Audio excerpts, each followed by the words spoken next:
Welcome to Workbook Wednesdays with METAVarsity. We've had quite a journey into karma, and last time we looked at aspects of family karma, and today we look at aspects of national, group, or what is called collective karma. The essence of karma has been covered in previous sessions, so today also serves as a finishing touch to karma, and we hope that this gives you a general, all-round view of karma to enable you to empower yourself in working through karma of any kind.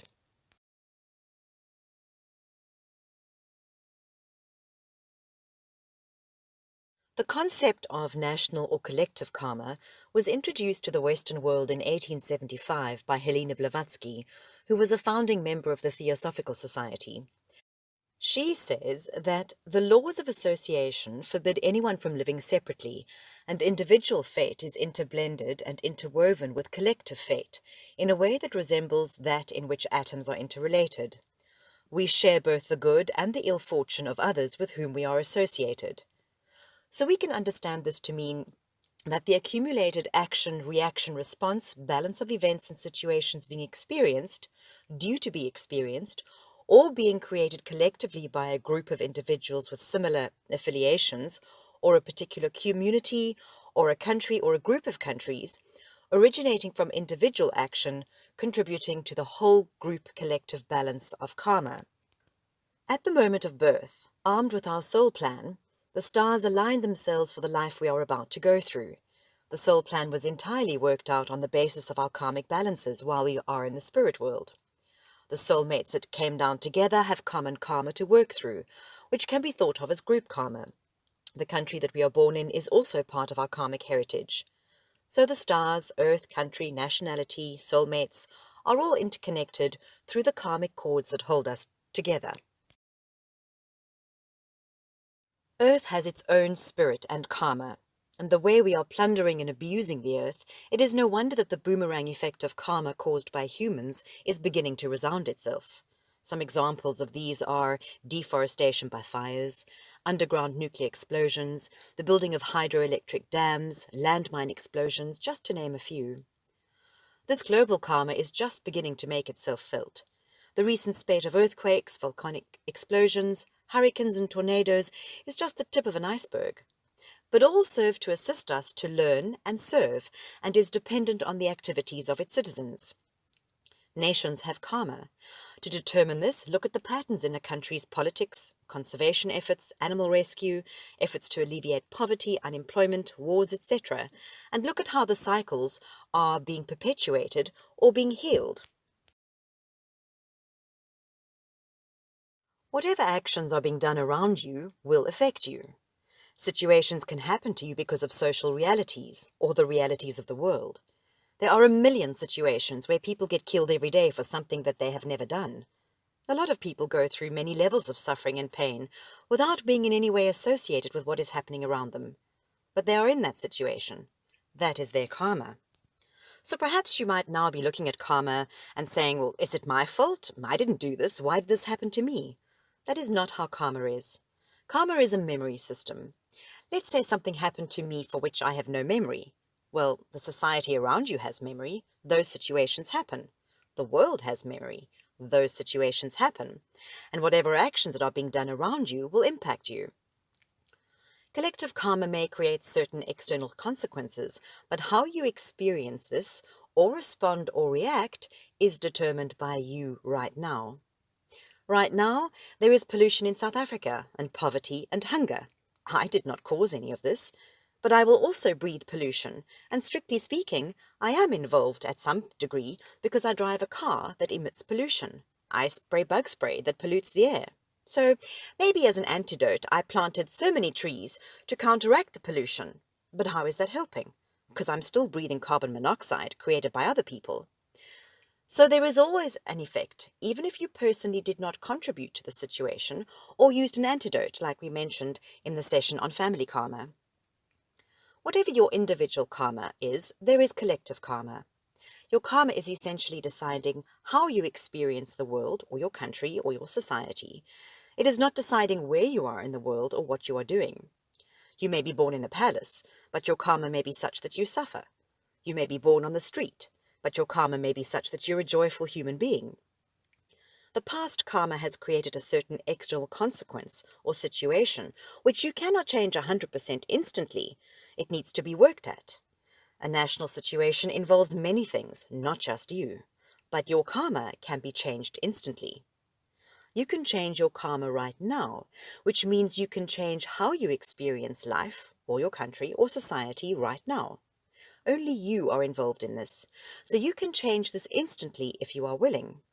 But even if you and I are willing, the world may not be willing to change right now. A country's destiny may be shaped by collective action, good or bad, but we can evolve and transcend our collective karma. Believers in the karma of nations theory point out that just as we differ from each other because of our deeds, so too the economic development of each nation is unique, as it is shaped by collective action, good or bad. When we vote in a government, and its members fall far short of our expectations, we are inevitably part of their misdeeds, intentional or otherwise. This would hold true even if you're one of those who did not vote. For, by not exercising your franchise to vote, you helped bring in a government that failed to deliver. Either way, karma catches up with you, only if you let it though. For as individuals, every one of us has it in us to evolve spiritually and transcend the worst of collective karma. Each individual's karma plays a role in which group she belongs to. Collective karma applies to group actions and group decisions, such as the decision to go to war. So group, national, or collective karma, simply stated, is that if a group of people decide to agree with each other and live in harmony together, then they will experience happiness. But if they decide to be in conflict with each other, then they will experience the hardships of conflict. For example, let's say Cape Town is a very beautiful city that has many wonderful hospitals and beautiful parks, and is very peaceful with very little crime. That is because the citizens of Cape Town have decided collectively to be civilized people.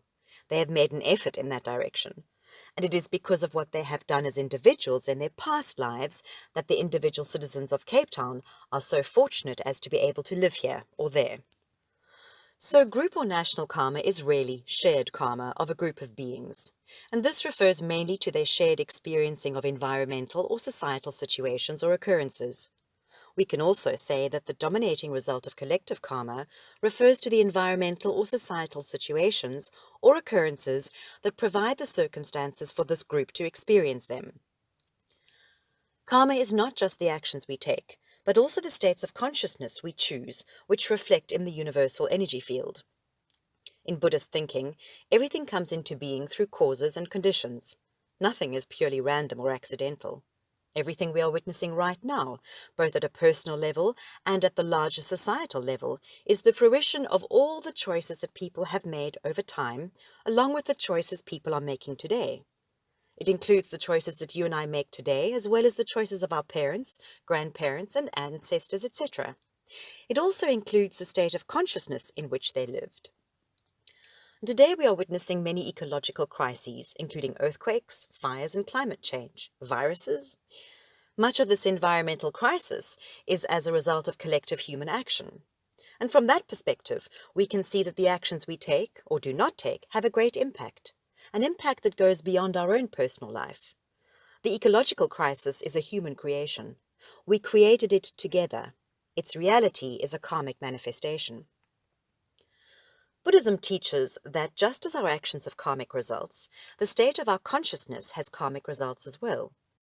We can choose to live in an unawakened state of consciousness, or we can choose to live in a more awakened state. In a more awakened state, there is more love, more compassion, and more of a sense that we're all in this together. All of the circumstances and conditions we experience in life are a manifestation of the state of mind that we choose to reside in. From the point of view of collective karma, everything that is happening in the world is no longer someone else's karma. It's our karma. In the end, your karma is my karma, and my karma is your karma. Hence, national, group, or collective karma.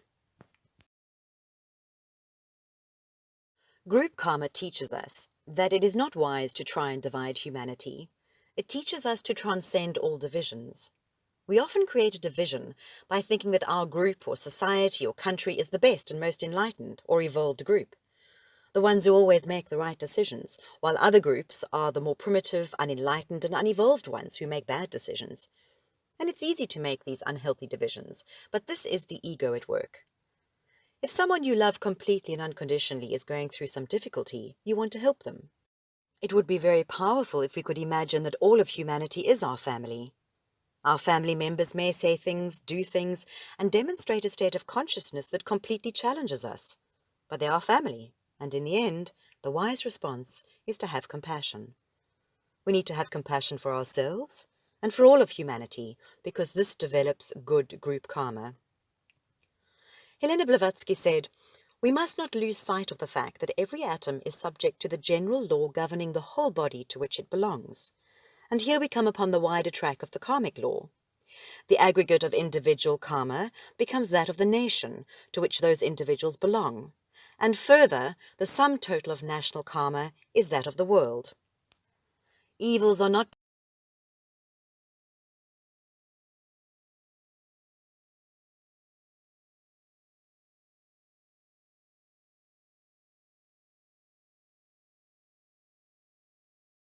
So national karma can be defined as the collective actions, non-action, consciousness of a group of individuals, otherwise known as a nation or the world or society, etc. It's the sum total of our intent, emotions, thoughts and feelings behind events that happen on a daily basis. Karma. The word should be explained as meaning circumstances currently the soul chose as the best opportunity for the soul's growth and for teaching others. Energy sent forth returns as surely as waves upon the beach. I love that quote. This world, this nation, is the effect of the group or collective karma created by the beings who inhabit it. It is not just negative actions that create karma. It is harsh words and judgmental thoughts that generate an energy which permeates the etheric. One thought or action may not have a profound effect, but think of everybody's thoughts and actions every day and multiply that, and that gives you an idea of the negative energy being sent out every day. This accumulates and manifests itself as hurricanes, volcanic eruptions, viruses, etc., as the natural balance and alignment of the etheric becomes disturbed. What a nation does will produce consequences for that nation, its citizens, and humanity at large. I think the whole idea of collective karma needs to be emphasized today. It is part of system thinking. It is also part of good environmental thinking and ecological thinking. Things arise or fall, not by themselves, but together with and are dependent on everything else. We ought to cultivate a sense of togetherness, which can be seen in moments of national disasters such as 9/11, COVID-19, etc. We do not live alone. We live together with other animals, plants, rivers and mountains, and humans. We share a common home, Earth. So what can you do right now to clear karma? Well, mantra chanting is very good for clearing karma, and as you clear yours, remember that you clear karma in general, or at least balance the energy vibrations to bring about good karma at an individual and group level, as it is the intention that is key. So you can chant the mantra O Ah Hum, and this mantra is good for cleansing us from our immediate negative karma, meaning bad karma that we acquired a few hours ago or days ago. And chanting this mantra will not only help cleanse one of the immediate negative karma, but it will also help the auric energy field. And remember, as you help yourself and clear your own karma, so you begin to help and clear the karma of those around you, your family, your neighborhood, your country, the nation, the world. So all you need to do, and it's quite simple, is conduct your preparation technique. Then chant the mantra 108 times, which is about 10 minutes, or if you're pressed for time, just chant it in multiples of 3. O Aham, O Aham, O Aham. And before you close the meditation, just sit in silence for a few minutes, allowing the atmosphere, the energy field, your own body and your own energy field to absorb the sound of the mantra. And then conduct your closing technique for your meditation and release it. And you can also practice the Ho'oponopono, which is the Hawaiian forgiveness mantra. Very good for helping to cleanse and release any karmic imbalances that have been created. Thank you for joining us for Workbook Wednesdays and our journey into karma. June brings some fun stuff to work with, such as ceremonial magic, affirmations, potions, and more, some light-hearted topics. But if you wanted to experience more of the information we've been sharing, such as karma or sound, you can sign up for our self-love course. Stay tuned to Workbook Wednesdays, brought to you by METAVarsity. Till next time, namaste, dear souls.